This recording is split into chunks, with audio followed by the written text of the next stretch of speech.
todos. Hoy un día especial con una querida amiga para nosotros, nuestra hermana Grisel Pujol, que ahora vamos a dar su nombre cuando la presentemos, el que ella adquirió después de haber estado en un proceso en India. Y así la hemos puesto su cartel como ella ha querido que se presente y esperemos que nuestra querida hermana se sienta bien al acompañarnos en esta mañana. Vamos entonces eh, a dar los saludos a nuestros queridos hermanos presentes hoy, día 9 de agosto del 2026. La Federación Teosófica se siente muy honrada al recibir a nuestra hermana, la doctora Bunti Devi Yeti, con una charla que lleva por título Repensando la inteligencia en diálogo con la yoga y la Advaita Vedanta. Vamos entonces a pedirle a nuestra hermana Marcela Valle que nos dirija con la invocación. Adelante, Marcela, por favor. Sentados donde estamos, no cruzamos las manos ni los pies. Hacemos una respiración profunda. Exhalamos despacio. Oh vida oculta que vibras en cada átomo. Oh luz oculta que brillas en cada criatura.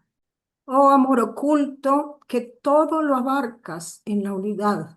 Que cada ser que se sienta uno contigo sepa que por lo tanto es también uno con todo lo demás. Paz, paz, paz para todos los seres. Que así sea. Gracias, Marcela.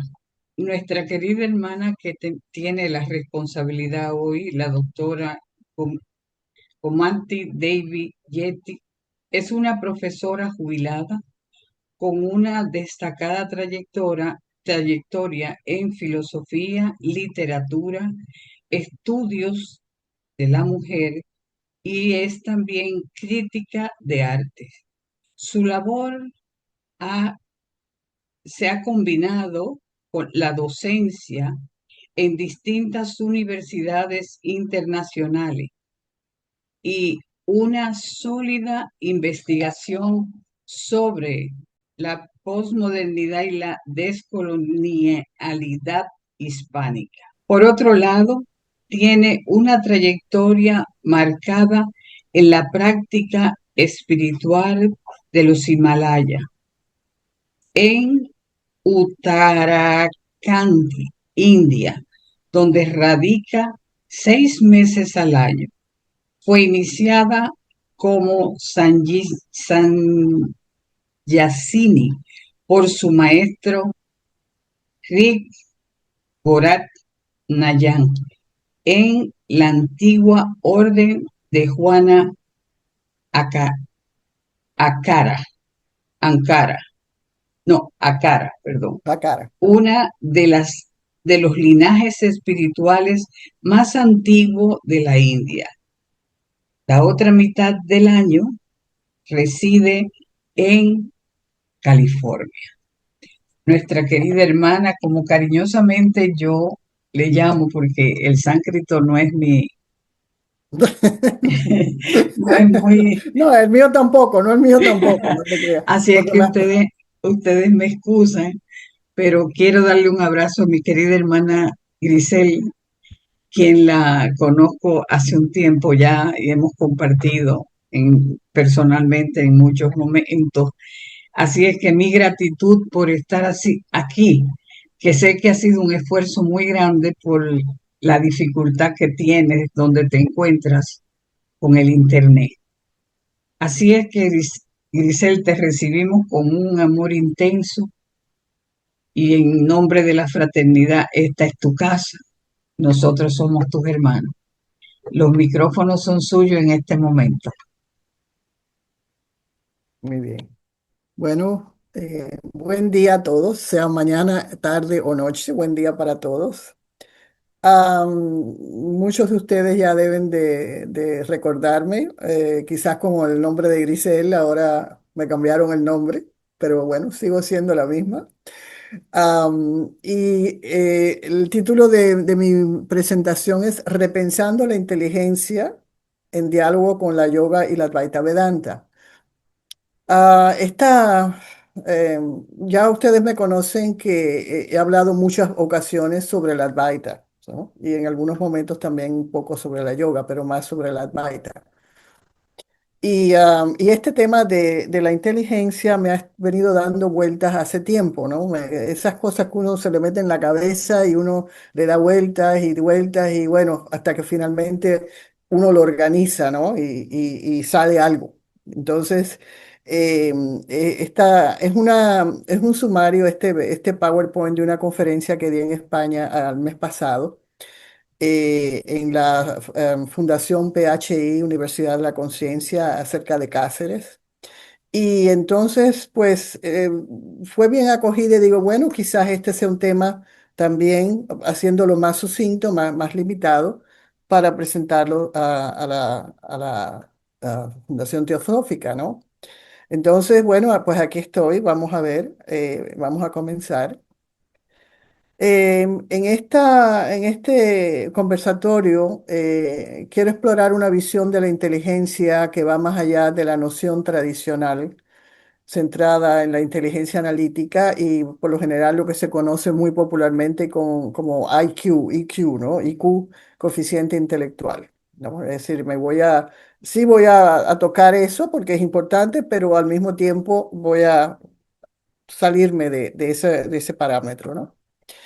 Entonces, vamos a ver, la etimología de la palabra inteligencia viene de, a ver, esto déjame subirlo porque no puedo, a ver, ¿cómo lo veo? Viene del latín intelligere o intelligere, inter, entre, legere, escoger, reunir o leer. Una interpretación de inteligencia más cercana a esta etimología sería la capacidad de leer entre las cosas o leer entre líneas, ¿no?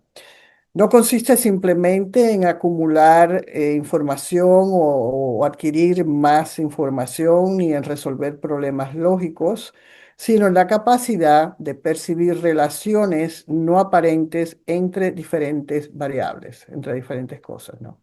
Que es la definición más básica de inteligencia. Poder ver el punto, es decir, lo que conecta una cosa con otra cuando no es muy aparente, es decir, no es lineal, ¿no?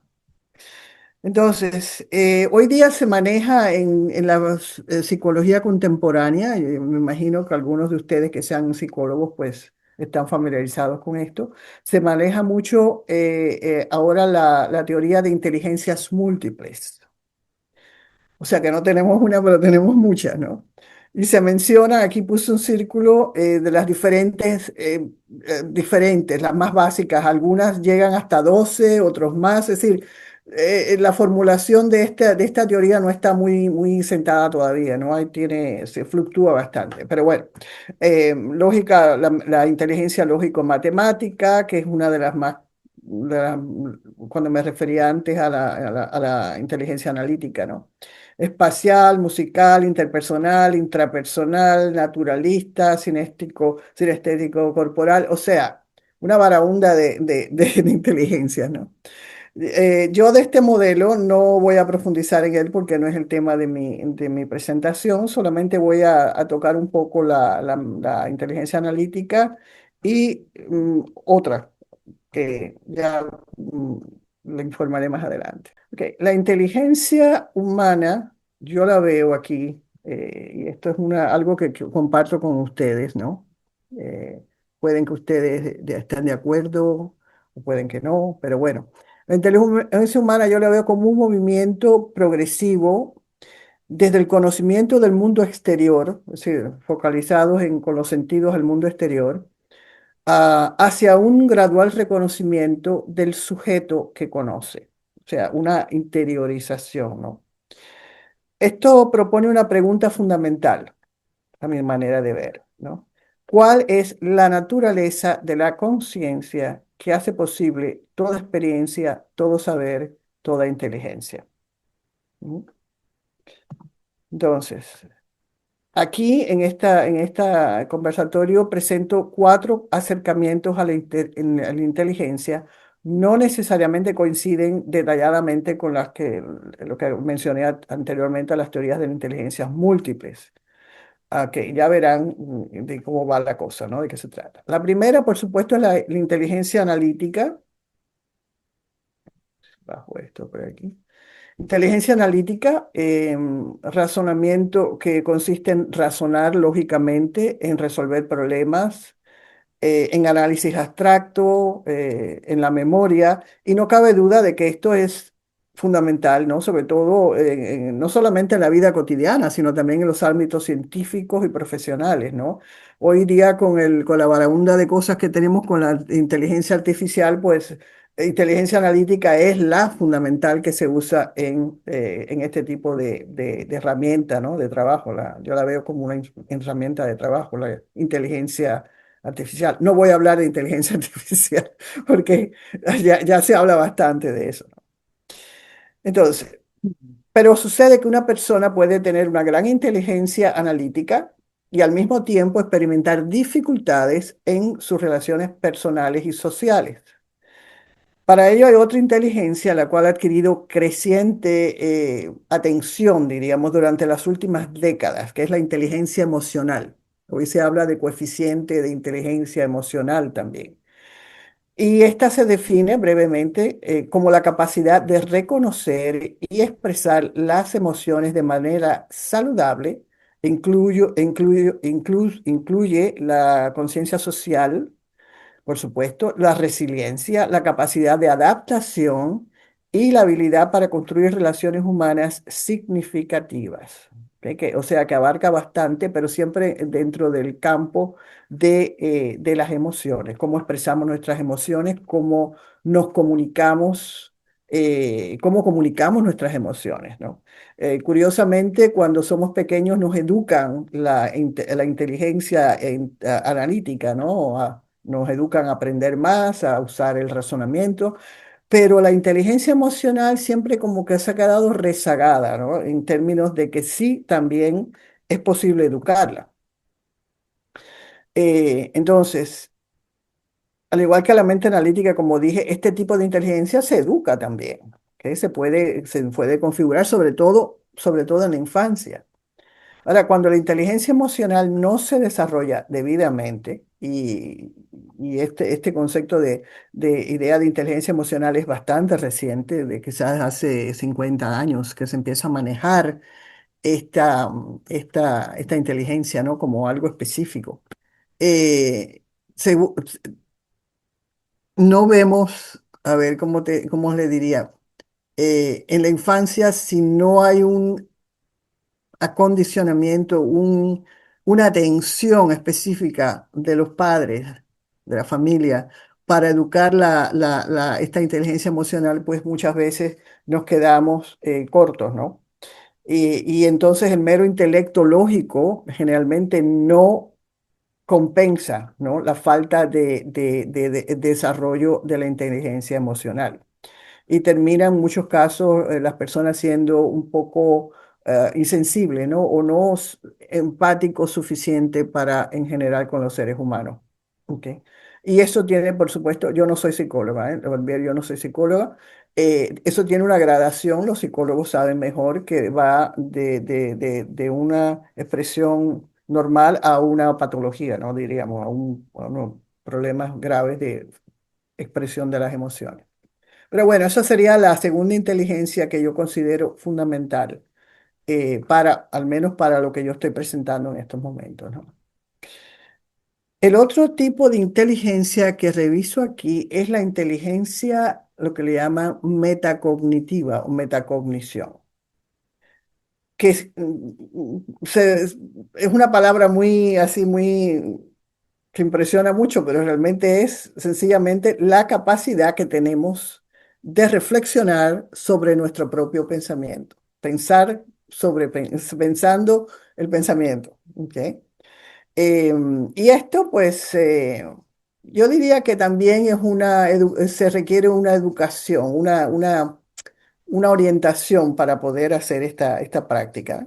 Una persona con inteligencia metacognitiva activa puede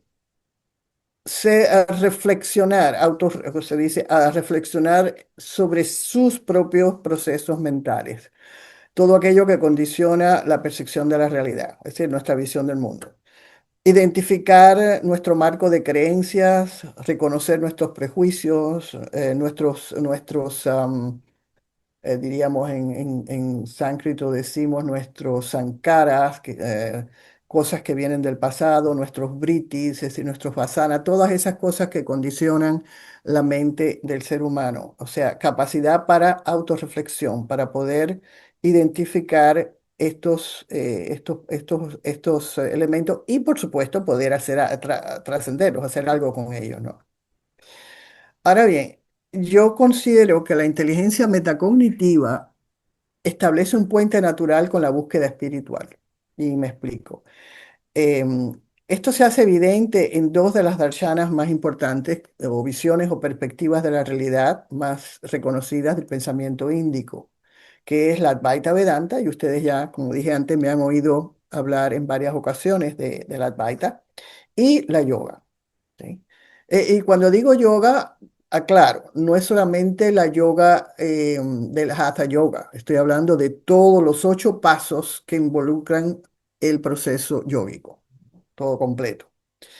Ambas tradiciones emplean métodos diferentes, porque una es dual y la otra es no dual, pero ambas apuntan hacia una misma dirección, que es la exploración de la verdadera identidad y nuestra capacidad para establecernos en un estado de armonía, de tranquilidad profunda. ¿Ok? Entonces, la inteligencia, diálogo con las dos antiguas tradiciones filosóficas de la India, pues fundamentalmente me centro en yoga y en Advaita. Y vamos a ver cómo es, ¿no? En el caso de la Advaita, eh, yo considero que la Advaita Vedanta, que es una escuela filosófica práctica muy antigua, el Jnana Yoga, que le llaman el Jnana, el camino de la yoga del conocimiento, Jnana Yoga, ya se había explorado desde hace muchos siglos, para no decir milenios, ¿no? Para no decir milenios, vamos a decir siglos, pero yo creo que va más allá de siglos, ¿no?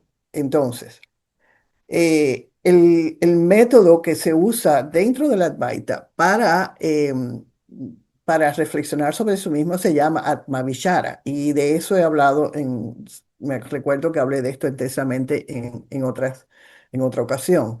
O sea, la Vedanta sostiene mediante un proceso de indagación de sí, que la identidad esencial no es ni el cuerpo, ni la mente, ni el ego, sino el Atman. El Atman, es decir, esa chispa divina que llevamos dentro, la conciencia pura que subyace a toda experiencia. O sea que este modelo contemporáneo de la metacognición, que dicho sea de paso, este modelo no solamente aplica a esto, a la espiritualidad, como lo estoy planteando aquí, sino que se aplica de muchas maneras en diferentes ramas del conocimiento hoy día. Y bueno, tiene ajustes, ¿no? Tiene ajustes de acuerdo a lo que a la disciplina que se esté tratando. Pero yo veo que esa capacidad metacognitiva que se puede desarrollar, ya la Advaita Vedanta la venía manejando hace siglos, hace mucho tiempo, a través de la práctica del Atmavichara, que es una autorreflexión sobre sí mismo. Entonces, la práctica de esta indagación del Atmavichara, expresada en la pregunta ¿quién soy yo? Esa famosa pregunta advaitica, ¿no? Invita a dirigir la atención hacia el sujeto que conoce. O sea, tenemos un objeto que se puede conocer, un objeto que el sujeto que conoce y el proceso que se llama de conocimiento se llama pramana. O sea, tenemos pramata, que es el sujeto que conoce, eh, en lugar de los objetos conocidos, prama. O sea, prama es el objeto que queremos conocer y Pramana es el método que usamos para obtener conocimiento. Ok. Entonces, eh, la Advaita y por supuesto el proceso metacognitivo como se plantea hoy día en la psicología contemporánea va dirigido a indagar quién soy yo y en lugar de enfocarse en los objetos, enfocarse en sí mismo. O sea, es como el cerebro ese que les puse anteriormente, ¿no? Como que había una flecha hacia adentro, ¿no?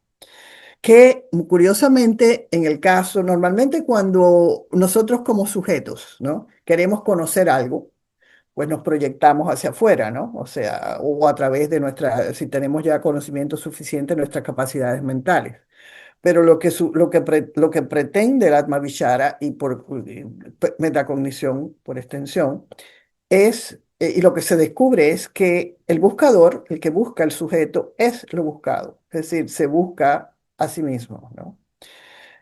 Al decir, aquí puse fotos de tres maestros, Adi Shankaracharya, que es el gran promotor del Advaita en la India, un gran maestro, Nisargadatta Maharaj, que es más contemporáneo de este siglo, y también Ramana Maharshi. Estos dos son contemporáneos y Shankaracharya fue el gran organizador y el gran promotor de este conocimiento, ¿no?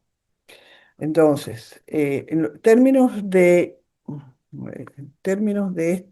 esta presentación, la inteligencia humana, esta práctica representa una forma extraordinariamente refinada de metacognición. O sea, yo veo el Atmavichara del Advaita Vedanta como una forma muy refinada de metacognición, pues conduce al observador a examinar no solo sus pensamientos, ¿no?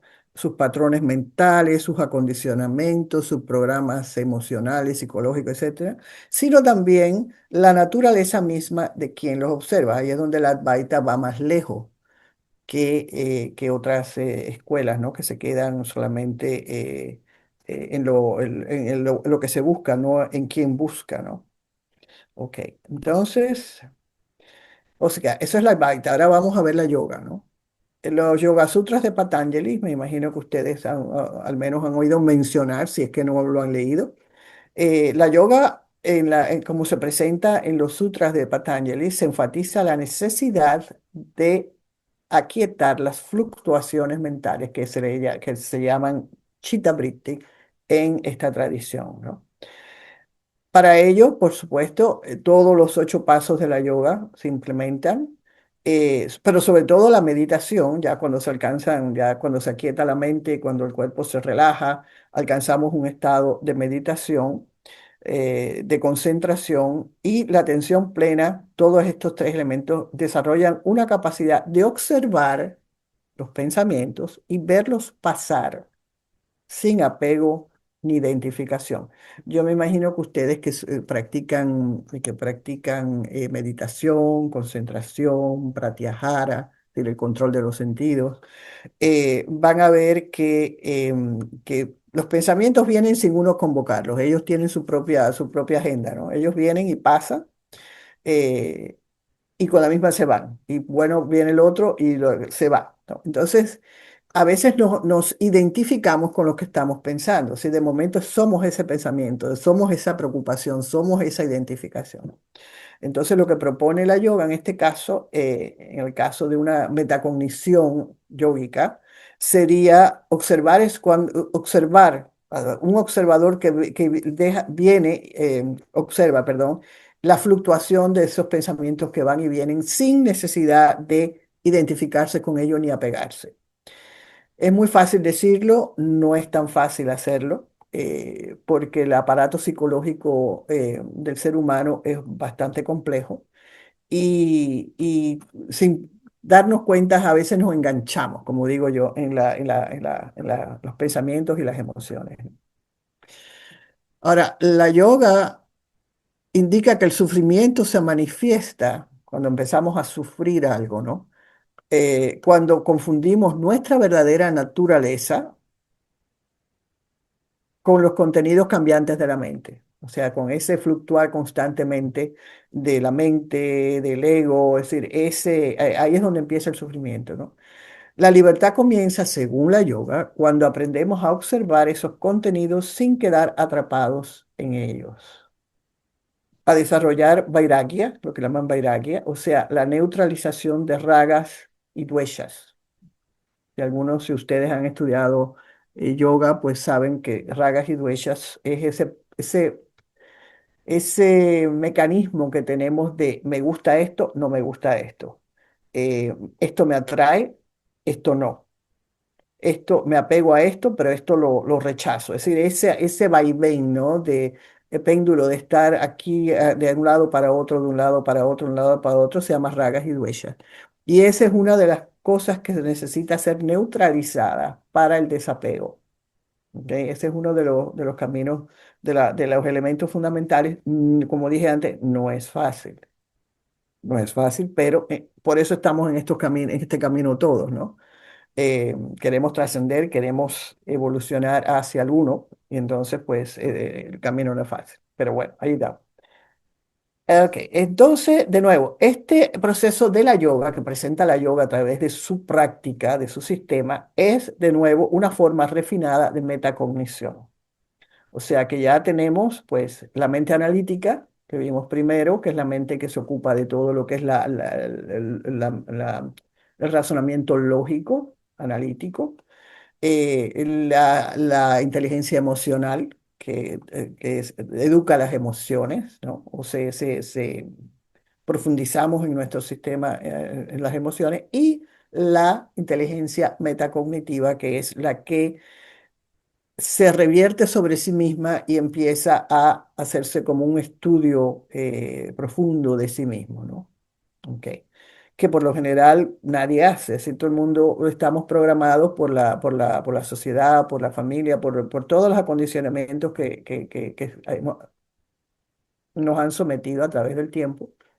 Y a veces hacer una reflexión sobre nosotros mismos cuesta mucho trabajo porque no nos vemos a nosotros mismos. Vemos mejor a lo otro, a lo que le está pasando al otro, que nos vemos a lo que está pasando adentro de nosotros. Es decir, que la metacognición también requiere una práctica. En el caso que yo la pongo en diálogo con estas dos escuelas antiguas, pues cada una de estas escuelas tiene ya un sistema establecido muy antiguo de desarrollar esa capacidad, esa inteligencia metacognitiva. O sea que tanto la Advaita como la yoga, em, ya desde hace muchos siglos, milenios, se veía, los grandes rishis, los grandes maestros, vieron la capacidad que tiene el ser humano para poder reflexionar sobre sí mismo como una manera de evolucionar o como una manera de trascender, de trascendencia. Ahora bien, aquí viene la parte que más me gusta, ¿no? El pensamiento ordinario suele organizar la realidad mediante oposiciones: éxito, fracaso, razón, emoción, individuo, colectividad, yo, el otro, y así sucesivamente, ¿no? Eso más o menos lo sabemos. Ahora, la próxima forma de inteligencia que considero aquí presenta un reto al pensamiento lineal sobre todo, y la llamo inteligencia paradójica.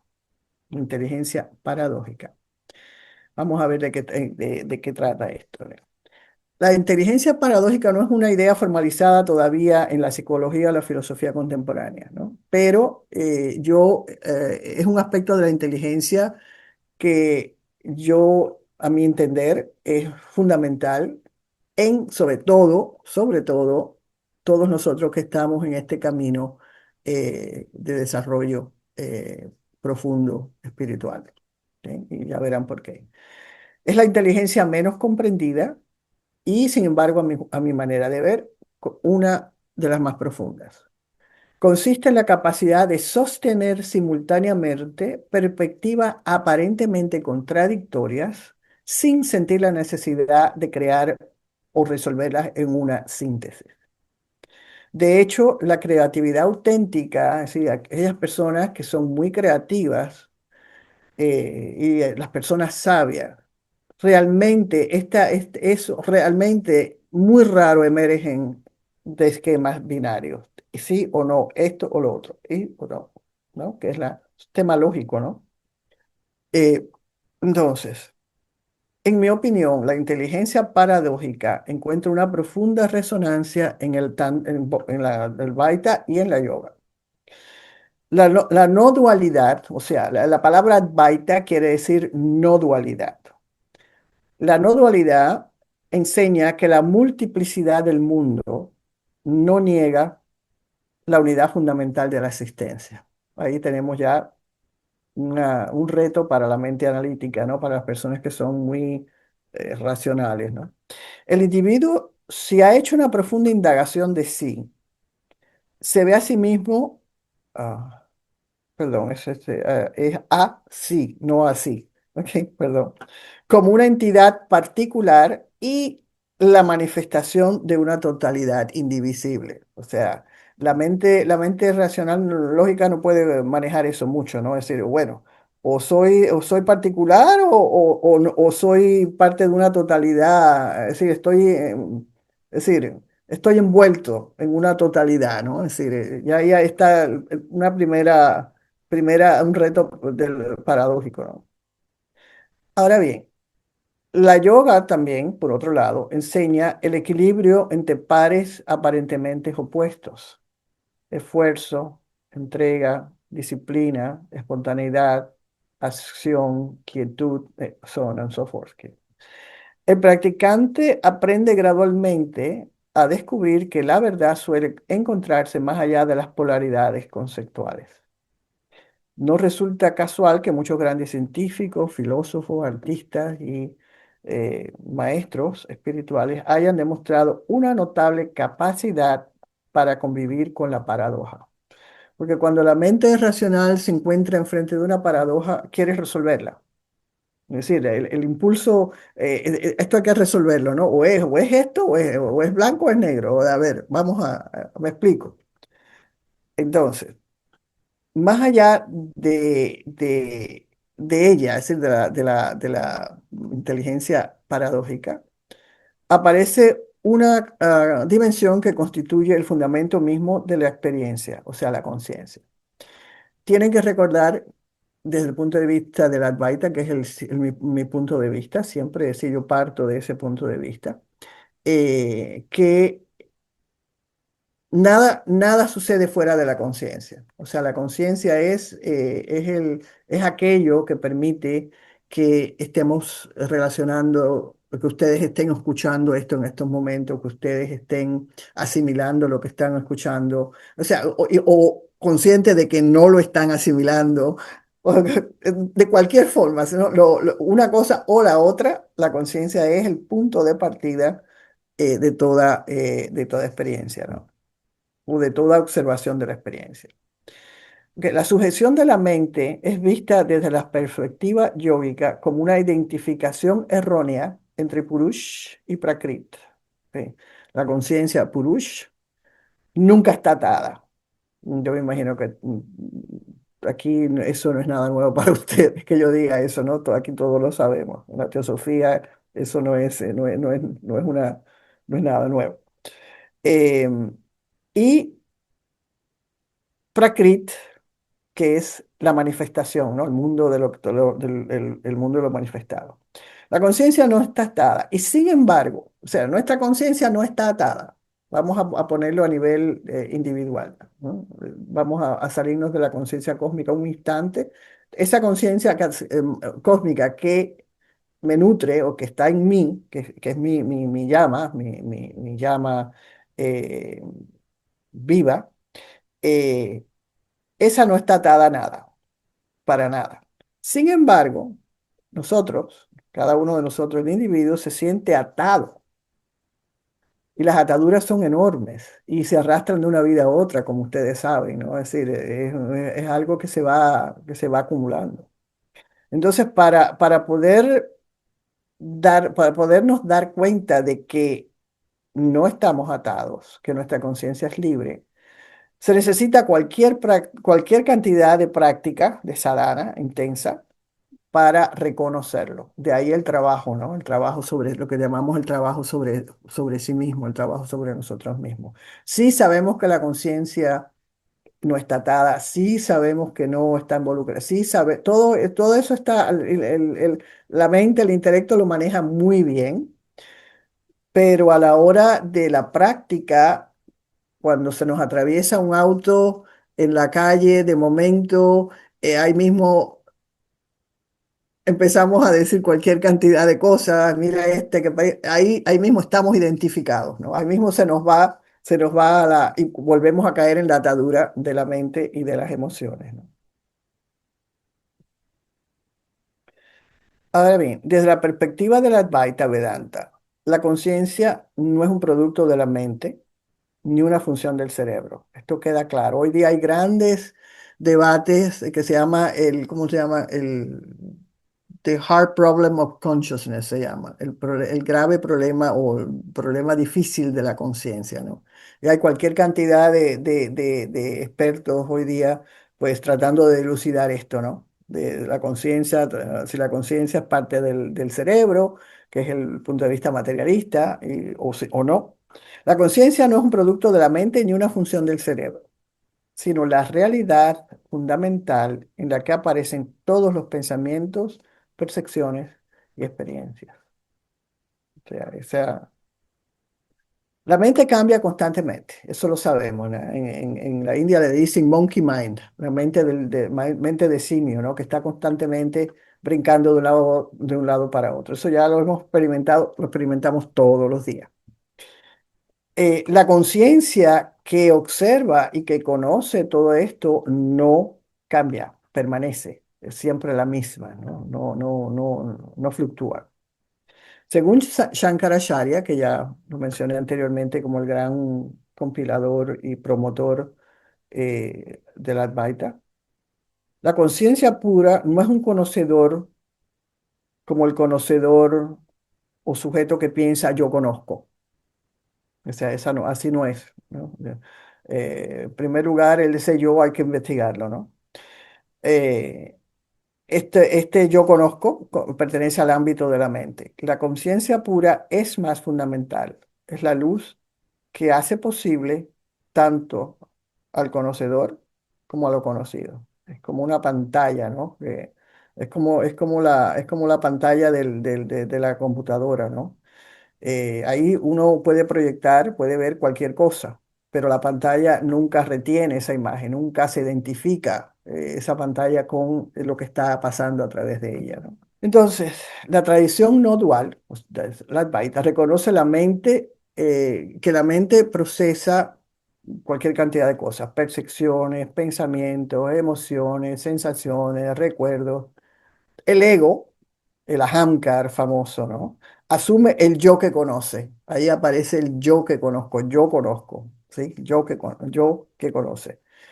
Y se apropia no solamente del conocimiento, sino se apropia de las acciones también, ¿sí? Y mientras más identificado está ese mecanismo llamado ahamkar, ese ego, con una idea, con una emoción, con una acción, pues más se fortalece, más se afinca en su yo conozco, ¿no? La conciencia Atman o Brahman, que es lo mismo en este caso, es aquello que ilumina o hace posible todas esas actividades sin cambiar. Es decir, el ego puede apropiarse de cualquier idea, de cualquier cosa. Yo conozco, yo sé, pero el Atman está como diciendo, si no fuera por mí, tú no conocerías nada. Si no fuera porque yo estoy aquí, tú no conocerías nada, tú serías inerte completamente. Entonces, un ejemplo de paradoja dentro de esta discusión que llevamos es la conciencia no tiene atributos o es sin atributos. Es un tener, más bien es un ser que un tener, ¿no? O es sin atributos, aunque sustenta todos los atributos. Ahí tenemos ya apuntando una realidad que excede al lenguaje conceptual. Ahora bien, la inteligencia paradójica puede entenderse como una expresión cognitiva de la visión no dual de Shankaracharya. ¿ok? Mientras la inteligencia analítica separa, la inteligencia paradójica integra.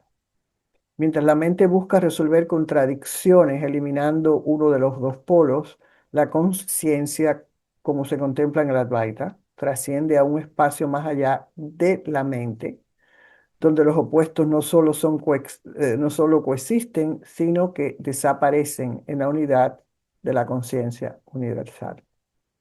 ¿Ok? Esto es muy importante.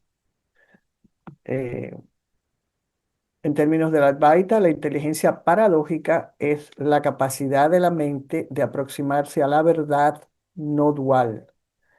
Discierne que el individuo y el absoluto, la multiplicidad y la unidad, el cambio y la permanencia no son necesariamente excluyentes, sino manifestaciones de una misma conciencia fundamental. ¿Ok?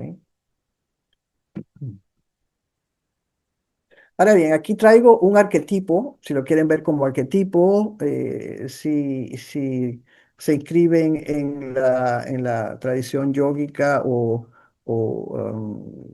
Shaiva, la tradición espiritual shaivista de Kashmir o de la India en general, presento aquí a Shiva. Shiva es parte de la Trimurti, de la famosa Brahma, Vishnu y Shiva, el creador, el sostenedor del universo y el que disuelve el universo. Y disuelve el universo a gran escala y a menor escala. Puede disolver nuestro pequeño mundo en nuestra cabeza, ¿no? Entonces, este arquetipo, esta energía, si quieren verlo así, no solamente a la Trimurti, es Sadashiva, es Paramshiva, es decir, trasciende las gunas, ¿no? Las gunas son las cualidades de la materia que por lo general están expresadas en las diosas y en la Trimurti, ya sean diosas o dioses, en la tradición de la India. Pero en este caso, Shiva es la conciencia pura, universal, ¿no? Ya sea Sadashiva, ya sea Paramshiva, ¿no? So, si miran estas imágenes, yo le presento tres imágenes, ¿no? Las tres son de Shiva. La primera es la inmovilidad perfecta, representa la inmovilidad perfecta de la conciencia pura. ¿Ok? Esa es la representación cuando uno se sienta a meditar, cuando uno entra dentro de uno mismo o hasta el samadhi, ¿no? Hasta que uno pueda alcanzar samadhi, la encarnación que sea, no digo que sea en esta, ¿ok? Y a la vez, si miran la segunda imagen, a la vez es el dinamismo incesante de la danza cósmica de toda manifestación, ¿ok? La inteligencia paradójica consiste en descubrir que la acción surge del silencio interior y que la quietud no es precisamente pasividad. ¿Mm? El shaivismo, o sea, la línea espiritual, el parampara, la tradición, de eso también hablé en otro momento del linaje espiritual, ¿no? Del shaivista de la India, eh, ve la realidad última como una unidad que contiene todas las polaridades, todas las paradojas, ¿ok? De allí de que Shiva aparezca como destructor o el que disuelve, ¿no? Y benefactor. Es asceta, como lo presentan aquí en estas dos primeras imágenes, ¿no? Es asceta, pero a la vez es hombre de familia, como lo vemos en la tercera, ¿no? Ya vamos a analizar la tercera imagen. En la primera es la conciencia pura en proceso de introspección. En la segunda imagen es Shiva Nataraya, es decir, es ya la danza cósmica de la manifestación, es el famoso Spanda del Kashmir Shaivismo, ¿no? Esa vibración que sale de la conciencia universal es una vibración que se va bajando y va concretizándose hasta crear toda manifestación y toda materia, ¿ok? Si ven a Shiva Nataraya, ven, no sé si lo ven, tiene un pie puesto sobre un enanito, tiene un pie puesto sobre un enanito que está debajo es decir, debajo del pie de Shiva. Ese enanito se llama, a ver si me acuerdo, As- Aspámbara, creo que se llama, Aspámbara. Ahora no me acuerdo, Asmar, As- Aspámbara o Asmar, anyway, Asmar. Ese enanito representa el olvido de sí, el olvido de sí, o sea, la ignorancia de quiénes somos, la identificación con los procesos psicológicos, materiales, etcétera. Y la conciencia manifiesta tenerle puesto un pie encima es recordándote de quién eres, de que no eres, de que no te olvides de quién eres, de que no te olvides qué estás haciendo aquí, ¿no? En este cuerpo, en esta encarnación. Entonces, a ver, una representación aún más profunda de esta inteligencia paradójica es Ardhanarishvara. Ardhanarishvara es la tercera imagen donde van a ver que está representado por Shiva al lado izquierdo de la imagen, con la lunita en la cabeza, y por su consorte Parvati, el lado femenino. Aparecen unidos en un solo cuerpo. ¿Ok? Aparecen unidos en un solo cuerpo. Entiendas esta enseñanza como aparentes opuestos en una sola realidad. O sea que es ambas cosas, simultáneamente, ambas cosas. Es femenino, es masculino. Es conciencia, es energía, Shiva Shakti. Es trascendencia y es manifestación. Y no son realidades separadas, sino contenidos de una misma totalidad. Shiva no es AZ o jefe de familia. Shiva es AZ y jefe de familia. No porque combine dos roles incompatibles, sino porque desde esta perspectiva no dual son expresiones de una misma conciencia libre, no atada. Shiva como Satchitananda. Satchitananda es, me imagino que ustedes han oído, ¿no? Sat es existencia, Chit es conciencia, Ananda es estado de beatitud, estado de profunda felicidad. Esa es la naturaleza de Shiva. ¿No? Está, o sea, Shiva como Satchitananda está más allá de la existencia y la no existencia. Una lógica cercana a las formulaciones de los Upanishads. ¿Ok? Porque Shiva existe y no existe.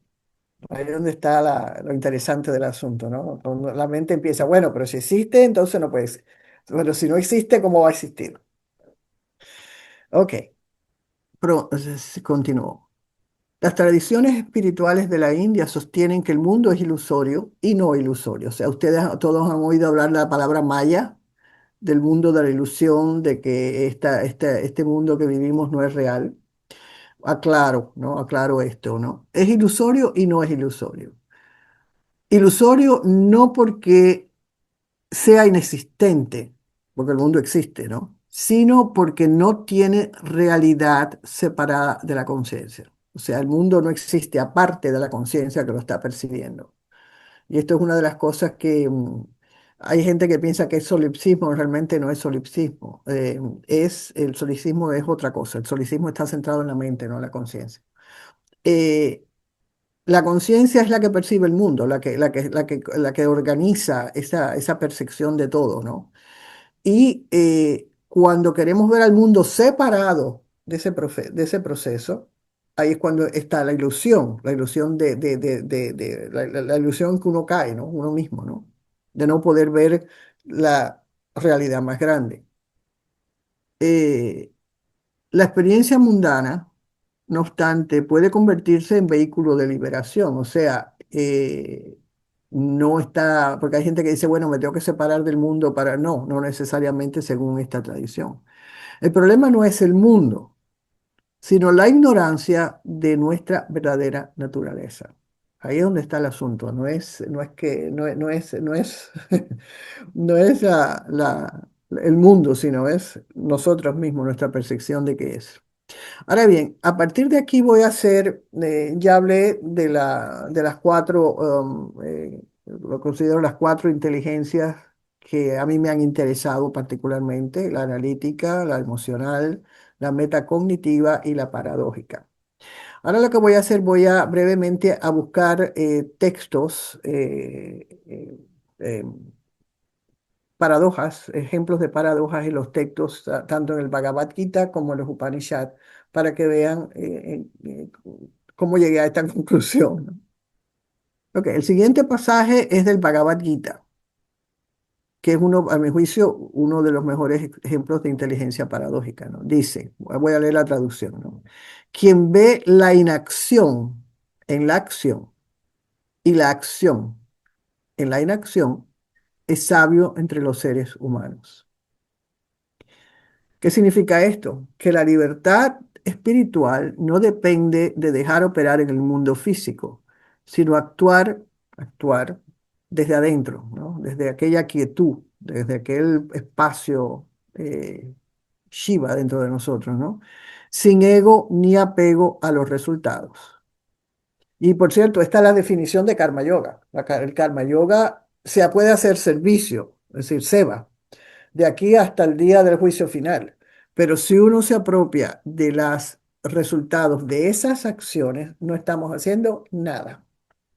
Nada. Tenemos que volver a reencarnar y reeditarnos una vez más de que apropiación del resultado de las acciones no es servicio, aunque estemos limpiando piso en, qué sé yo, donde sea, ¿no? Siempre y cuando digamos, ay, este piso lo limpié yo, qué bien me quedó, ahí se fue. ¿Ok? Para el observador externo, ¿ok? Volviendo a la cita, ¿no? Para el observador externo puede haber movimiento, ¿no? La persona se mueve en la sociedad, etcétera. Pero para el Atman hay una quietud. O sea que esta inacción emana de lo más profundo de la conciencia, es un estado interior, ¿no? Que podemos estar muy activos fuera, es decir, de un lado para otro en el mundo, pero adentro estamos en un estado de como, inacción, ¿no? Ok. ah, la visión no dual. Vamos a ver. El Bhagavad Gita 6.29. La traducción. El yogi que está unido en identidad con la conciencia infinita y ve la unidad en todas las cosas, reconoce el ser presente en todos los seres, el uno en todo, en la multiplicidad, y todos los seres en uno. O sea, hay otra paradoja, ¿no? Bueno, o estoy aquí o estoy allá, ¿no? La mente racional diría o esto o aquello, ¿no? Ya ustedes que están transitando este camino durante muchos años, muchos de ustedes llevan décadas transitando este camino a través de la teosofía, pues saben que esto es así. O sea, que ya para ustedes no tienen que eh, argumentar internamente este punto, ¿no? Ustedes saben que efectivamente, cuando vemos en la unidad, en todas las cosas, reconocer al ser presente en todos los seres y todos los seres presentes en el ser. No hay problema con eso. Aquí vemos que desaparece la oposición entre sujeto y objeto, ¿sí? Entre uno y muchos. ¿Ok? Ok, ahora viene un par de citas de los Upanishads. Bueno, ya son las 7. Ya voy acabando, ¿eh? No se me duerman. Los Upanishads están llenos de formulaciones paradójicas por todas partes que podrían servir como fundamento filosófico para la noción de inteligencia paradójica. Ok, aquí viene otra, dice, traducción, se mueve y no se mueve. ¿Ok? Está lejos y está cerca. Está dentro y también fuera. ¿Mm? Es dinámico y a la vez inamovible. O sea, esto es el motor inmóvil de Aristóteles, ¿no? Distante de la percepción sensorial y a la vez cercana como el aliento y nuestra propia conciencia. Ahí de nuevo vemos que si vamos a ir acercarnos a este texto a través solamente de la mente racional, no vamos para ningún lado. Hay que pasar por la metacognición primero, hacer una reflexión profunda, ¿no? Para poder entonces entender esta propuesta de la inteligencia paradójica, ¿no? Ok, el Isa Upanishad y el ay, siempre me equivoco, Brihadaranyaka Upanishad. Esta es muy bonita, esta es una oración que yo hago con mucha frecuencia, que dice Purnamadam Purnamidam Purnam Purnamudachyate Purnasya Purnamadaya Purnameva Vasishyate. Quiere decir, aquello que hay arriba es plenitud total. Esto, aquí abajo o adentro, es plenitud total. De la plenitud surge la plenitud. Tomando la plenitud de la plenitud permanece.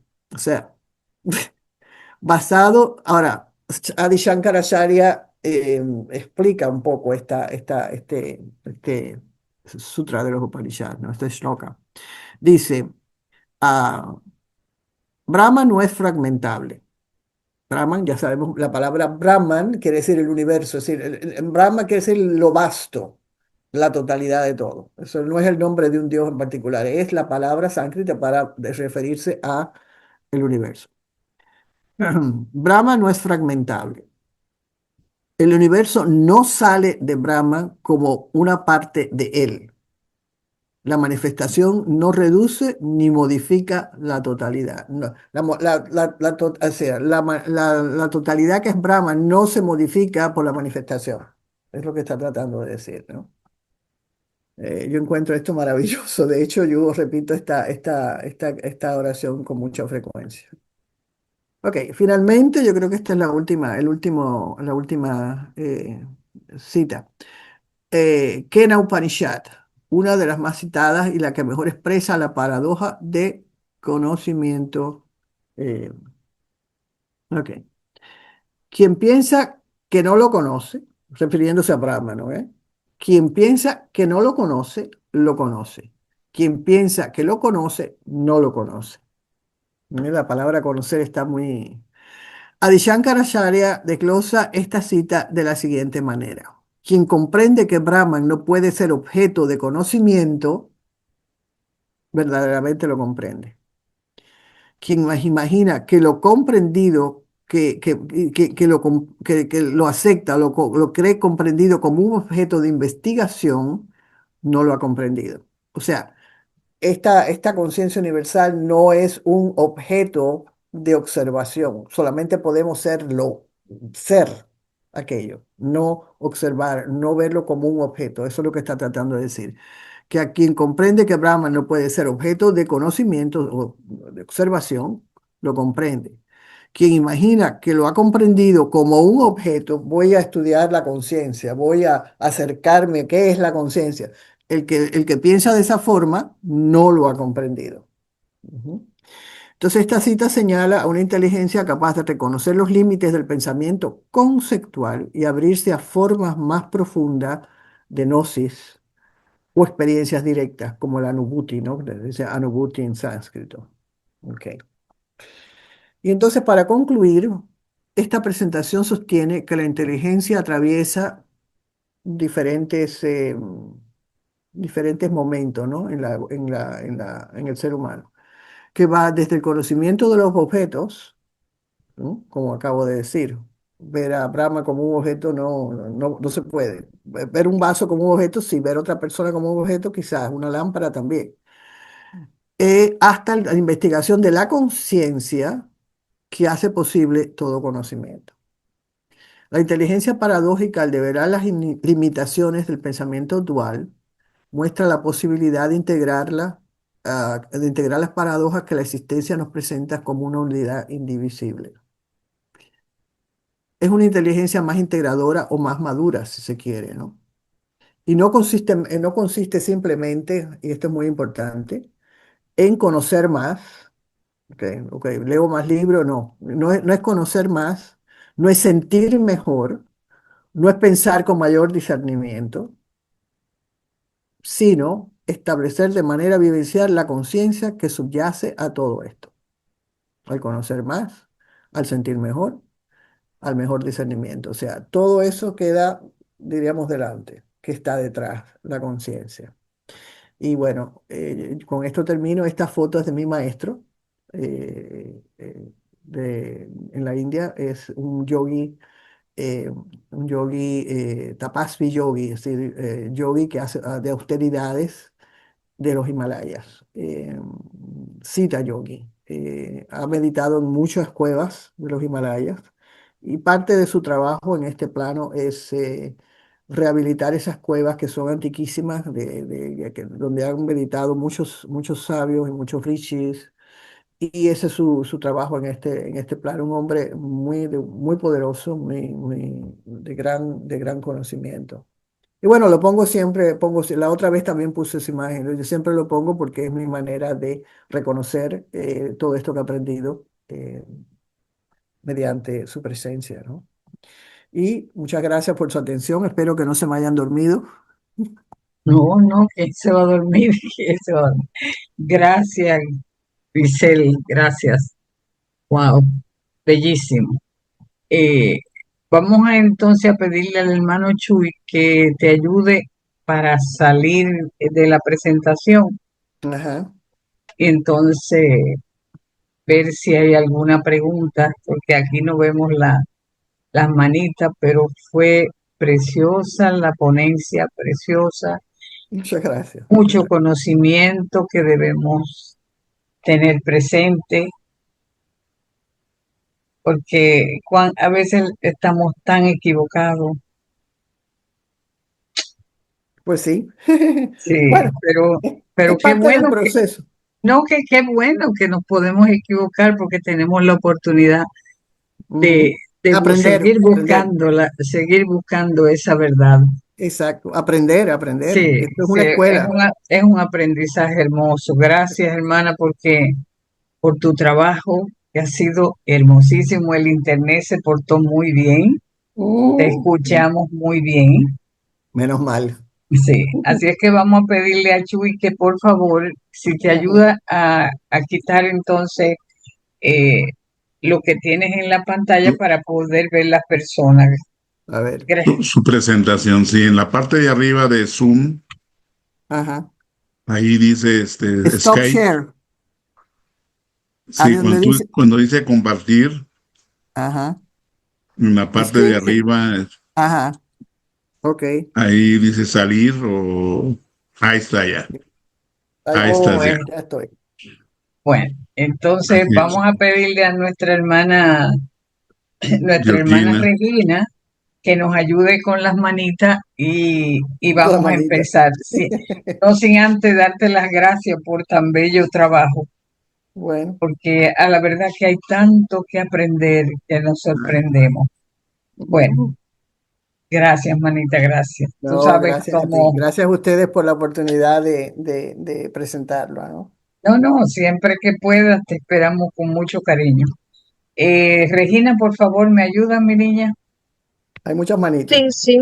Adelante. Adelante, Patricia Chávez.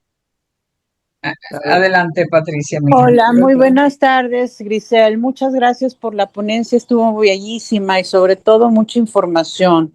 Realmente solamente tengo una pregunta para ustedes. Todos estos conocimientos o toda esta conducta que nosotros tenemos dentro de Ujú. nuestra mente, obviamente, ¿cuál sería la más valiosa de todas para el ser humano? La cognitiva, la espiritual, no sé, realmente desde su punto de vista teosófico, ¿cuál sería la más relevante para el ser humano? Gracias. Bueno, mira, a ver, yo creo que depende un poco, muchísimas gracias por la pregunta, Patricia. Yo creo que depende del punto evolutivo de cada Atman, de cada persona. O sea, cada persona está en una experiencia específica.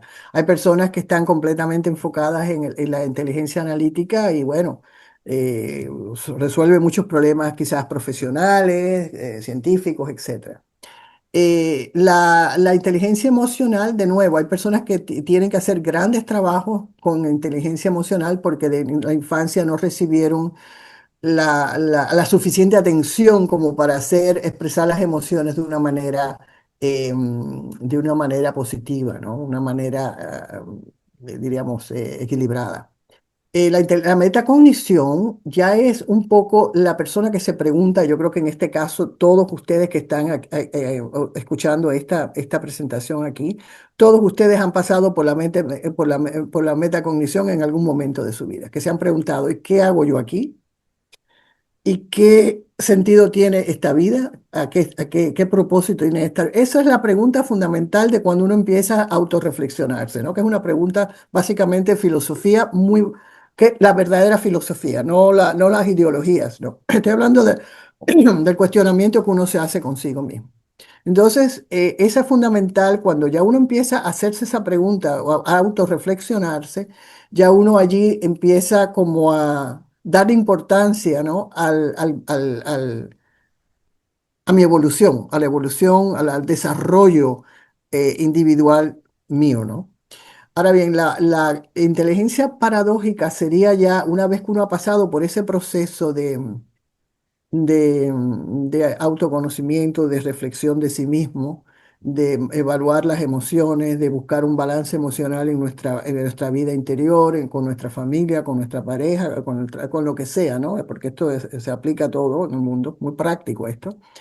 Entonces viene la inteligencia paradójica. Para mí, a mi juicio, es la fundamental. ¿Por qué? Porque cuando podemos situarnos en la inteligencia paradójica y ver que muchas de las cosas que antes veíamos como incongruentes, de momento desde esta perspectiva tienen sentido. ¿Mm?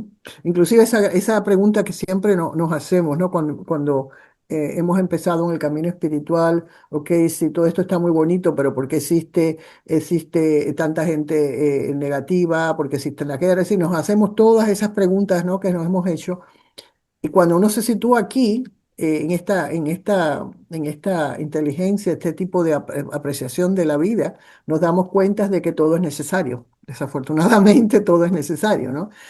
Todos hemos pasado por momentos dolorosos, todos hemos pasado por momentos de alegría, entonces, ¿cuál sería la más importante? Yo diría que depende de en qué punto de desarrollo está la persona. Esa sería mi respuesta. Siempre dándole preponderancia a que si logramos entender o situarnos en la inteligencia paradójica, podemos reconciliar muchas cosas dentro de nosotros que nos han dado mucho que pensar, vamos a decirlo de esa forma. Gracias. Muchas gracias. Y una pregunta más, perdón. De todas estas conocimientos, ¿todos son para despertar también la conciencia o no? Gracias y buena tarde. A ver, la conciencia, ¿cómo te diría? El proceso de despertar la conciencia siempre está despierta. Vamos a ponerlo desde el punto de vista Advaita, la conciencia siempre está despierta. El problema es que estamos tan metidos, tan condicionados mentalmente que no logramos verla, que no logramos percibirla. De ahí cuando decimos despertar de la conciencia, hemos hecho un trabajo de metacognición, ya sea a través de la Advaita, ya sea a través de la yoga, del cuarto camino, es decir, la vía que se tome, la teosofía, es decir, el camino que sea, no importa. Ya cuando hacemos cuando hemos pasado por ese proceso, entonces es que podemos hacer una evaluación y decir, ok, esto es... esto es lo que me conviene más a mí, en el momento en que estoy en esta vida. Em, si no pasamos por el proceso, es que es un desarrollo, como yo lo presento, es que es como un desarrollo que va desde estar enfocado, porque hay personas, y ustedes tienen que conocer muchas personas que están completamente enfocadas afuera, es decir, los sentidos están, todo está afuera, es decir, están enfocados al mundo que los rodea, pero no hay autorreflexión ninguna, ninguna, ninguna. Hay personas que no tienen capacidad para reflexionar sobre sí mismos, no la tienen. Quizás en otras encarnaciones pueda que lo lleguen, pero hay personas que sencillamente no lo tienen. Y es muy probable que no lo vayan a tener tampoco en esta vida. Entonces, si lo vemos de ese, como un desarrollo, una evolución gradual, ¿no? Pues yo diría que tenemos que pasar un poquito de todo. Tenemos que pasar por la mente lógica, que es la que más se nos hace accesible, ¿no? Tenemos que pasar por el revisar nuestras emociones, poner en orden nuestras emociones. Tenemos entonces que empezar a ver ya un poquito más, ok, ya estoy balanceado emocionalmente, ahora qué, yo quiero seguir indagándome. ¿Sí? ¿Qué está pasando dentro de mí? Eso sería ya un paso más profundo. Eh, y luego, bueno, ya una vez que uno ya se ha situado, ya uno tiene un trabajo de escuela. Cuando yo digo trabajo de escuela, quiero decir que ya estamos dentro de un camino espiritual específico. Cuando ya tenemos un trabajo de escuela, ya no somos novatos, ya estamos, es decir, todos ustedes están aquí por algo. O sea, digamos, por una fuerza interior que los dice, no, yo tengo que ampliar, saber, es decir, quiero saber qué soy, por qué estoy aquí, quién soy, ¿no? Entonces, todos nosotros en este caso estamos allí, estamos ya transitando esta vía. Y la inteligencia paradójica que se irá desarrollando poco a poco, ¿no? De momento, todas estos sí o no, todo esto o lo otro se nos van haciendo como, van perdiendo fuerza, ¿no? Y vamos viendo todo como una unidad, como una integración del uno, ¿no? Así es como yo lo veo.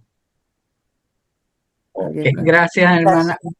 Antes de continuar, voy a pedirle a Regina, que veo aparentemente hay muchas manitas levantadas, que me diga quién es la última persona, porque hasta ahí vamos a llegar con las preguntas en el día de hoy, por Sí, favor. Emilce Bufanti, la última persona, y Oh, ahorita va Enrique Choi.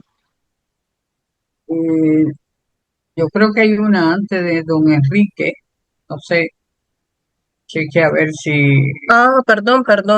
Sí, sí, Enrique Choi me sale, perdón, María de la Paz Sí. Ayala, perdón, sale primero, perdón. Ok, adelante María de la Paz, gracias. Qué buen nombre. Ese nombre me gusta. María de Sí. la Paz. A ver. Hola, Muchas buenas gracias, tardes. hermana Grisel.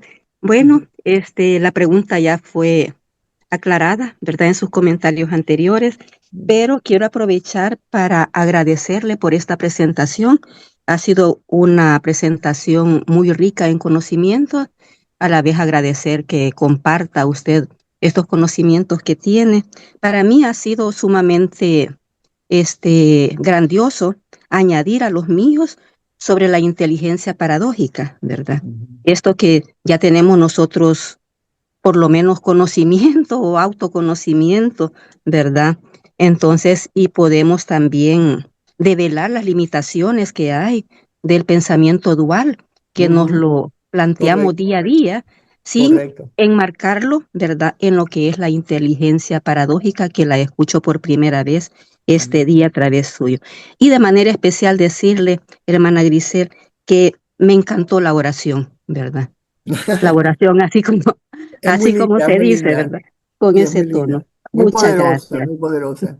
Muchas gracias por tu comentario. Te agradezco. Gracias María de la Paz, gracias Grisel. Ahora sí, Regina, podemos continuar. Sí, ahora sí, Enrique Choi, perdón. A ver. Sí, en la práctica, en la conferencia, escuché un término interesante, ¿no? Que le llama práctica constante, ¿no? En sánscrito ese término se llama abhyasa yogena, práctica constante del yoga, ¿no? Y voy a leer el verso 9 del capítulo Bien, 12, ¿no? ahorita Donde vamos a ver. dice así: si no puedes fijar tu mente en mí de manera inquebrantable, entonces, oh ñañasha, adquiere el deseo de alcanzarme mediante la práctica constante del yoga. O sea, Ujú, yo veo esta práctica intensiva del yoga, es una práctica desde rayas, ¿no?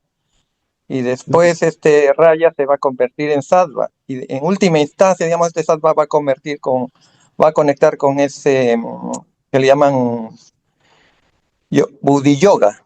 O sea, va a conectar con el Buddhi, con esa inteligencia, digamos, espiritual, y ya va a empezar recién el camino de sendero, porque eso va a permitir, digamos, el conocimiento de lo que somos realmente, ¿no? Hasta que escale hasta el ser, ¿no? Hasta el Atma, ¿no? No ujú. sé qué opina profesor. No, sí, no, está perfecto. O sea, como dije antes, esto es un proceso. La yoga es intensa, ¿ok? La yoga es intensa. La yoga, ya sea de la yoga del conocimiento. Hay una cosa que hay que aclarar aquí. Hay muchas personas, cuando hay personas que comparan una escuela con otra, ¿no? En términos de logro. Hay personas que van a estar más inclinadas hacia el camino de la Ashtanga Yoga, es decir, de los pasos de la yoga, incluyendo los primeros que casi nadie menciona, que es el Yama y Niyama, ¿no? La gente, todo el mundo quiere concentrarse en el Samadhi, pero si no hay una sólida fundamento moral allí, que es lo que los Yamas y los Niyamas son, una disciplina, un fundamento moral, no estamos construyendo un buen edificio, ¿no? Entonces, la yoga es un camino paso a paso, diríamos, muy intenso. La intensidad depende, por supuesto, de la capacidad que tenga, de entrega que tenga uno, ¿no? Cada persona tiene, hay personas que tienen más capacidad que otras para entrar, adentrarse en ese sadhana, digo yo. Y la Advaita, por otro lado, es, ¿cómo diríamos? La Advaita te dice, bueno, cuando te des cuenta quién eres, es decir, ya estás allí, ya no necesitas práctica. El asunto es que hace falta la práctica para llegar a saber quién uno es, inclusive dentro de la escuela Advaita, ¿no? Es decir, decir yo soy la conciencia no quiere decir que uno esté realmente eh, situado allí, desde el punto de vista de la identidad. ¿Quién creo yo que soy?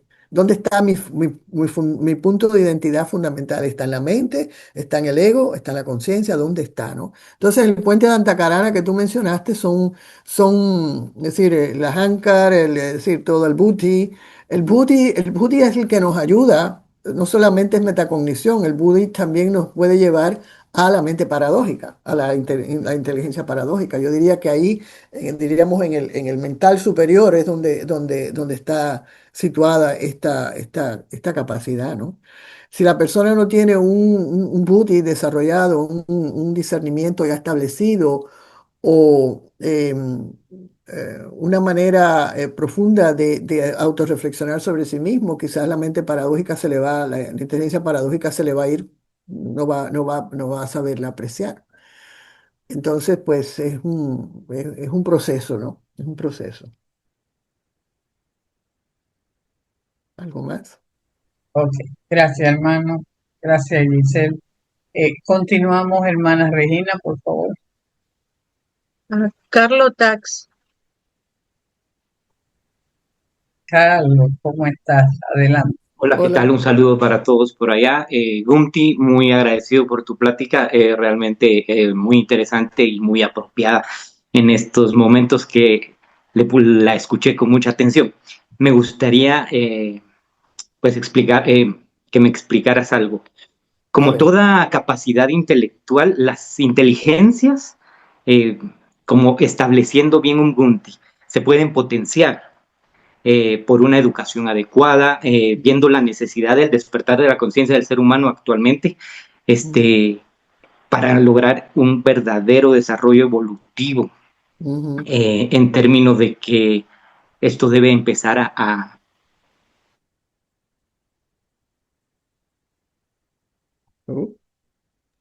Se congeló la pantalla. Mm, Se congeló. Se ya congeló. se Carlos, descongeló. voy a pasar al otro hermano que sigue para entonces hasta que tú te descongeles. Sí, ok, vamos. Ok, Regina, ayúdame por favor. Sí, Tomás Carlos Parriga. Ok. Hola, Tomás. No te escucho. Micrófono, Tomás. Mm. Buenas tardes a Hola, buenas todos, tardes, Tomás. hermanos. Un saludo muy Buenas tardes. grande desde Perú. En primer lugar, agradecer. Es una charla muy bonita, muy interesante, muy profunda, además. Mm. Y quisiera hacer un breve comentario y una pregunta, ¿no? Que creo que nos preocupa a todos. Hola. En el caso del comentario, es que, bueno, la psicología occidental sí se ha preocupado por esto, ¿no? Se ha preocupado por lo que está detrás del pensamiento o las contradicciones del pensamiento. Jung, por ejemplo, ¿no? O sea, Sí, sí, integra sí. los opuestos, o Morán, por ejemplo, que habla de su pensamiento complejo, que es muy cercano a la idea de este pensamiento paradójico, ¿no? O los cognitivos también, que han estudiado mucho esto de que en estados mentales avanzados, digamos, las contradicciones se disuelven, ¿no? Correcto, correcto. Pero nunca han llegado a la profundidad de la filosofía Advaita, por supuesto, ¿no? Porque Ujú, todo se maneja en el entorno de la mente, no en el entorno de la ujú. conciencia. Claro, correcto. Entonces, mi pregunta va por allí, o sea, ya de manera práctica, los teósofos aspirantes a seres espirituales, ¿qué podemos hacer para acceder a un estado de conciencia de autoconocimiento? O sea, introspectivamente, Ujú, llegar a saber, como decía el hermano anterior, qué somos, quiénes somos, en esencia, cuál es nuestra ujú, unidad con el resto, ¿no? O quitarnos el velo que mencionaba de Maya, de la ujú, separación, ¿no? O sea, ujú. prácticamente, ¿qué podemos hacer en el estado donde estamos? Pero Aquí fíjate. hablando en Zoom de cosas que nos interesan, pero que las vemos Bueno, lejos, ¿no? bueno, mira, a ver, yo creo, Tomás, que cada persona va a encontrar una adecuación y a veces tenemos que transitar muchos caminos para encontrarnos o situarnos en una práctica, que yo creo que eso es lo que tú le estás haciendo, estás hablando a nivel práctico. La yoga es muy práctica, el Advaita también, pero el Advaita así tomada como decir yo soy la conciencia y quién soy yo no es así. La Advaita requiere la lectura de los Upanishads con un maestro que los lea, ¿no? Y la lectura de los Upanishads tiene tres pasos. El Shravana, que es escuchar, ¿sí? Primero se escucha.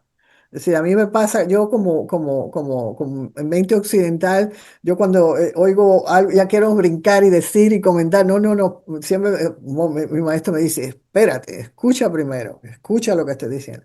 Primero escuchar, es un proceso de Shravana, ¿no? De prestar atención. Y luego el proceso de Mananas, que es el proceso de digestión de lo que se está escuchando del texto que se leyó, del comentario que hizo el maestro, digerir ese conocimiento, ¿no? Y luego el tercer punto es nididhyasana, que es la meditación. O sea que no es sencillamente decir, ah, bueno, yo soy conciencia y that's it. No, no, no, no. Primero escuchar, luego procesar uno mismo a través de un proceso de metacognición, si queremos usar esa palabra, ¿no? De introspección profunda. Y luego finalmente llevar ese conocimiento y someterlo a la meditación. Es decir, meditar sobre eso específicamente.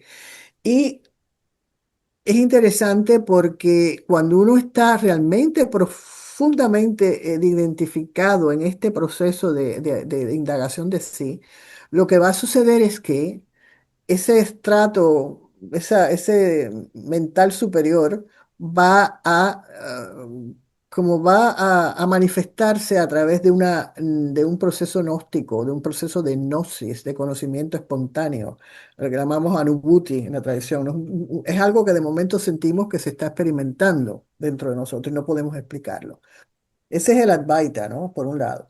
Y dependiendo a ver, de cada individuo, hay personas que van a sentirse muy atraídos por la Advaita, por ese proceso, ¿no? De indagación.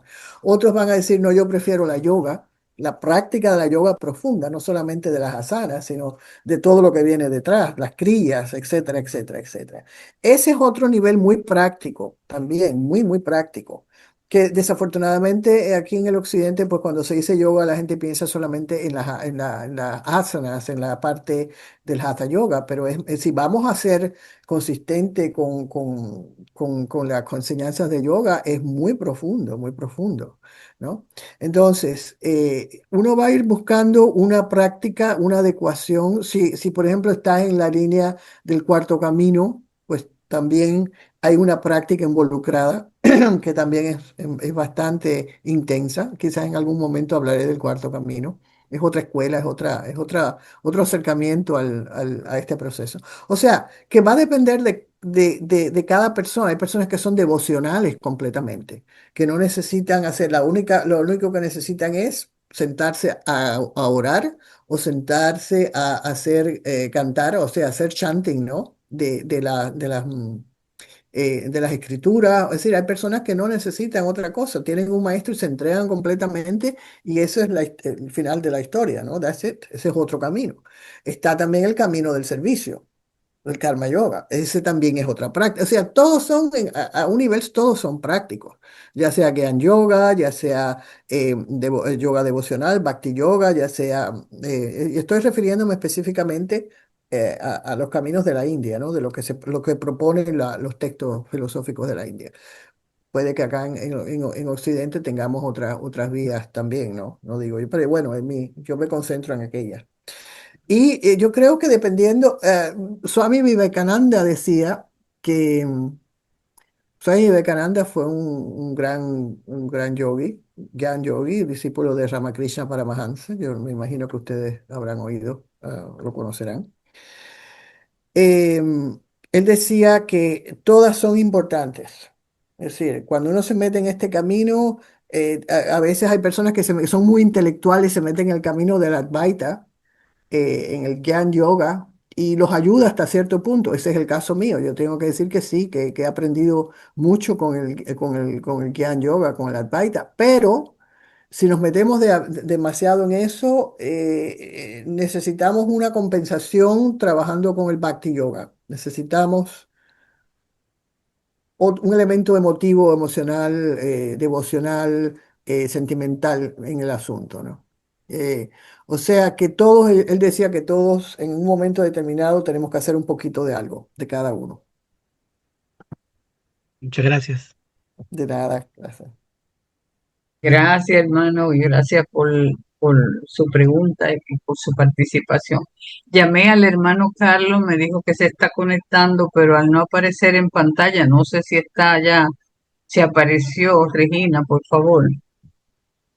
Entonces, Eh, bueno, ya entró no Carlos. lo veo. Sí, Mm, ahí, Carlos dice, Sí, aquí estoy. estás ahí. ah, Emil se me perdón. excusa para darle la oportunidad al hermano que tuvo el fracaso anterior, que ahora pudo conectarse. Adelante. Gracias, muy amables, y disculpen esta tardanza que le estoy haciendo en el programa. Me gustaría que me comentara su criterio, cómo sería un cambio en un sistema educativo que nos lleve a del conocimiento a la sabiduría, para ser práctico en el mundo del día a día, del mundo del día a día al mundo de los significados. Es decir, en términos de la educación a los niños, que son en ellos a los que nos debemos de enfocar para empezar a desarrollarles este tipo de inteligencia, ya que hemos desarrollado pues la inteligencia lingüística y matemática de una manera pues tal vez no tan apropiada, pero bueno, han sido los intentos de la humanidad. Pero en este caso hemos olvidado hemos relegado esta inteligencia paradójica a solo niveles filosóficos que posiblemente lleven a los niños o a los jóvenes a desilusionarse un poquito de la filosofía, pero trascendiéndola a no una educación espiritual, sino más bien laica, que continúe la educación laica, pero con enfoques a esta inteligencia paradójica que nos lleve a ese despertar de conciencia. Ujú, ujú. Bueno, yo creo que eso es un proceso, Carlos. Me parece que es un proceso, de nuevo. Los niños yo creo que los niños tienen una mente que pueden asimilar la inteligencia paradójica con mucha facilidad, ¿eh? Me parece Así. que Me parece que se le da más espontánea a la paradójica que la analítica, ¿no? La analítica tiene que pasar por un proceso. Pero yo creo que de nuevo, a ver, yo entiendo tu preocupación y ha sido la preocupación también de mi esposo durante muchos años, de educar, cómo se educa al niño de una manera integral, no solamente adquiriendo o sabiendo más y acumulando conocimiento, ¿no? dentro del cerebro, sino también integrando, pues por supuesto, el lado emocional. Mi esposo lo hacía, por ejemplo, él fundó una escuela para niños indígenas en México, una escuela de arte. Entonces él usaba el arte eh, Bien, estaba el arte para, como método educativo para hacer un proceso integrativo, ¿no? Las eso. emociones, él le prestaba mucha atención a cómo los niños expresaban sus emociones y por supuesto, él los guiaba a expresar sus emociones a través del arte, porque ese era el campo de él, ¿no? Eso era lo que mejor, lo que él mejor hacía.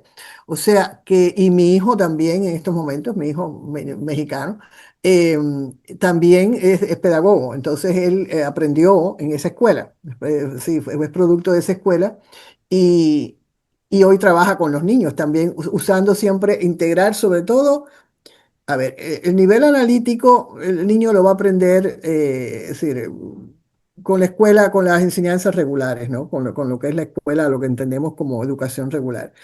Las emociones se educan, yo creo que un poco a través del arte, a través del intercambio o de la socialización del niño con otras personas, con su entorno.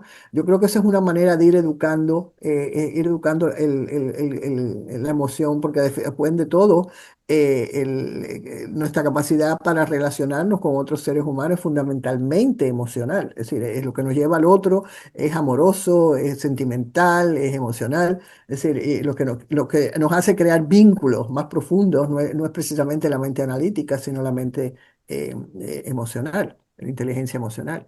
Entonces, una vez que el niño se educa de esa manera, ¿no? Ya usando, aquí en Italia hay eh, una escuela que se llama, ¿cómo se llama la escuela? Amelia. Bueno, yo estoy en un pueblo que se llama Amelia, pero hay una escuela que es muy famosa, un sistema educativo, no una escuela, un sistema educativo que también lo han exportado a Estados Unidos, que todo el fundamento de la educación integral del niño parte del arte, de lo que ellos le llaman un atelier, ¿no?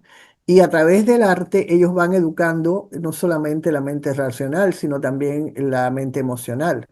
Ya los estados de metacognición ya requieren un poco más de si la persona realmente tiene una preocupación fundamental por su desarrollo individual. Si la persona está inclinada a preguntarse, como dije antes, ¿no? ¿De qué va todo esto, ¿no? ¿Por qué estoy aquí? ¿Qué hago yo aquí? ¿Qué hago en este mundo? ¿Y por qué estoy aquí? Todas esas preguntas que son filosóficas, pero que en realidad son muy prácticas, porque saber quiénes somos y qué propósito tenemos va a determinar muchas cosas en la vida de nosotros, muchas cosas. O sea que lo que parece filosofía yo lo veo a veces como cosas muy prácticas, ¿no? Para mí la filosofía es práctica, no es estas cosas mentales que nos hemos un rollo, como digo yo, mentales, ¿no? Que son, diríamos, ideologías. Para mí eso son ideologías, no es verdad. La filosofía verdadera es un poco metacognitiva, cuestiona, indaga, quiere Eso. saber, ¿no? Entonces, ya en la educación del individuo, del niño, la metacognición, pues no sé, quizás sería un poco instigarlo o motivarlo a que se haga preguntas de este tipo, ¿no? No esperar a que salgan de sí mismos, sino más bien sugerírselas. Eso sería una manera de poder que el niño vaya desarrollando, o el adolescente vaya desarrollando una capacidad de autorreflexión. ¿M? Y la mente paradójica sería, pues ya, a ver, la mente paradójica requiere un poco de autorreflexión primero, vamos a decir las cosas, ¿no?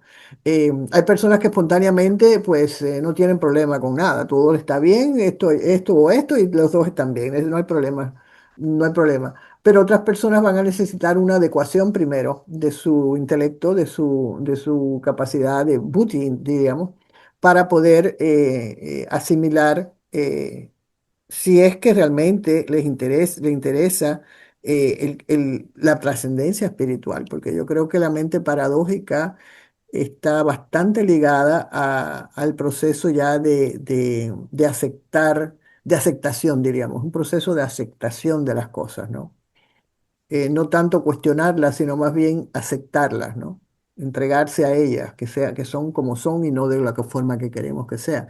Entonces, mira, quizás si tú eres educador, quizás puedes desarrollar un método de enseñanza que integre las cuatro, ¿no? Eso sería interesante, eso sería una buena práctica.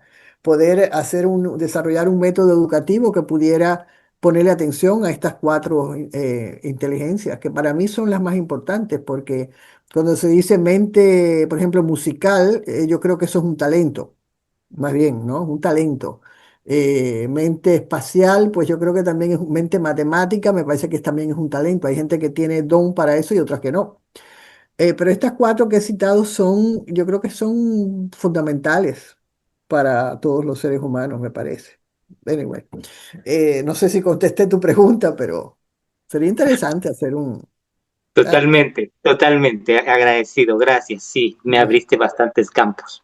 bueno. Eh, quiero decirle que Carlos es profesor de música y Mira atiende tú, muchos niños mira qué y interesante, ¿no? sí, es Ah, pues mucha su preocupación por la tiene una educación. gran, tiene una gran posibilidad, diríamos, potencial para poder integrar estos elementos en la educación. Yo creo que sí, que yo creo que Sí, sería interesantísimo que pudiera hacerlo. Ujú. Eso, gracias, gracias, gracias, muy gracias. amable por sus palabras. El tiempo nos agarra, nos atrapa, Sí, claro. pero recuerden que hay una oración por la paz de la Orden Teosófica de Servicio con nuestra hermana Lucila desde Ujú, México. ujú. Recordárselo y las clases que hay por la tarde, no las olviden, por favor, siempre ponemos los carteles. Vamos a pasar a Emirce para finalizar nuestro trabajo del día de hoy. Adelante, hermana Emirce, creo que usted es la última en el panel.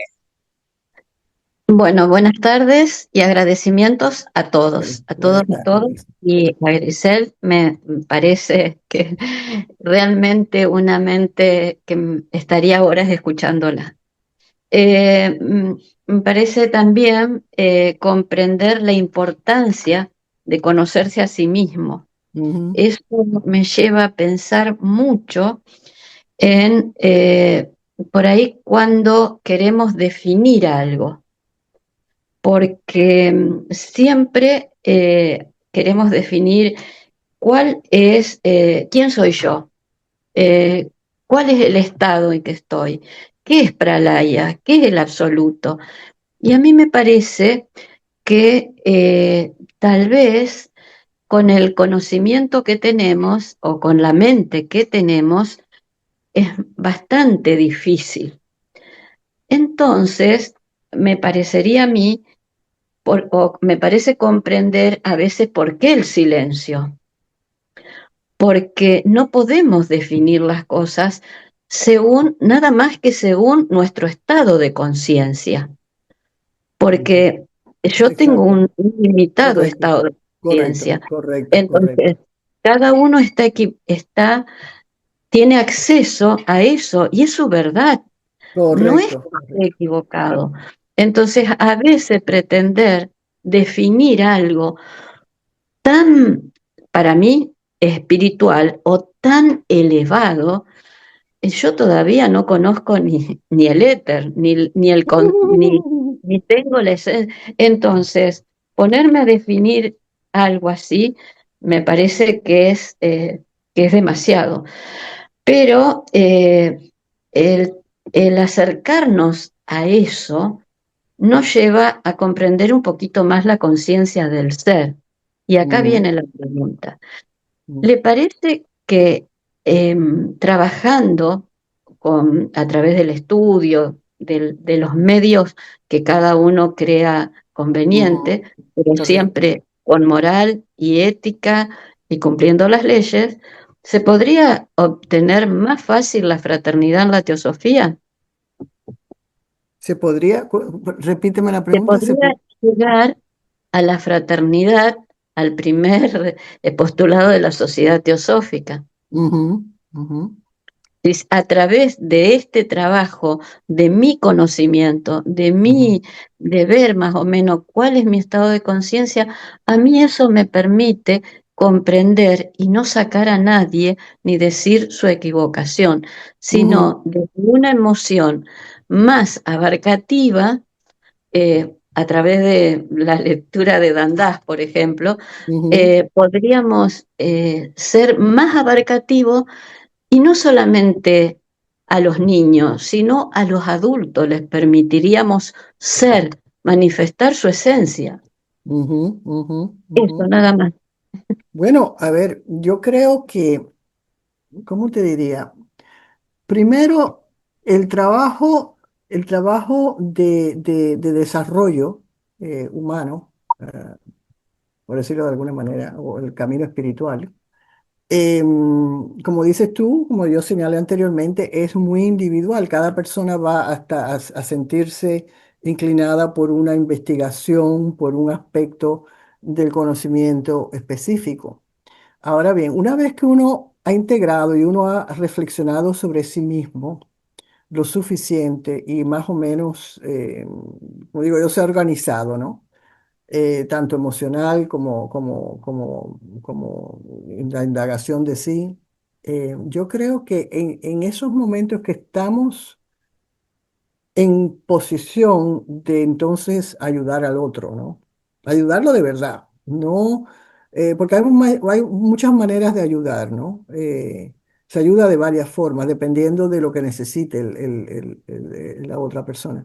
Yo creo que una vez que uno se pone en orden uno, entonces que uno puede salir y decir, bueno, ahora con esto que sé, ahora con esto que he realizado en mí mismo, porque a fin de cuentas el camino espiritual es un camino muy práctico y que se refleja en el día a día. Se refleja en el día a día se refleja en cómo comunicamos con los demás, cómo nos relacionamos, cómo pensamos, cómo vivimos. Es decir, se refleja día a día.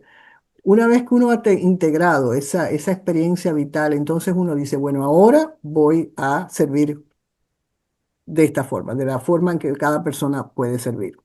Y hay muchas maneras de servir, ¿no? El proceso es hacerlo con desprendimiento y sin esperar resultado de las acciones. Eso yo creo que es fundamental en este proceso, ¿no? Entonces tú decías que si la teosofía podemos, por supuesto que la teosofía es un gran camino. La teosofía, si se toma en serio, si realmente estamos practicando, si realmente estamos digiriendo de alguna forma lo que estamos, es decir, lo que estamos estudiando, lo que estamos compartiendo con los demás, puede llegar muy lejos. Puede llegar muy lejos, por supuesto que sí. Yo no tengo ninguna duda en eso. Ahora depende del individuo, ¿no? ¿A dónde nos queremos quedar? Hay personas que se quedan solamente en coleccionar datos, en conocer, en adquirir más conocimiento. Y hoy día ya sabemos que eso está un poco desbancado porque con esta cuestión de la inteligencia artificial que nos presenta cualquier cosa en cuestión de segundos, pues la acumulación de conocimiento ya va quedando como un poco retrasada. Lo que es importante es qué hacemos con ese conocimiento. ¿Mm? ¿Cómo lo convertimos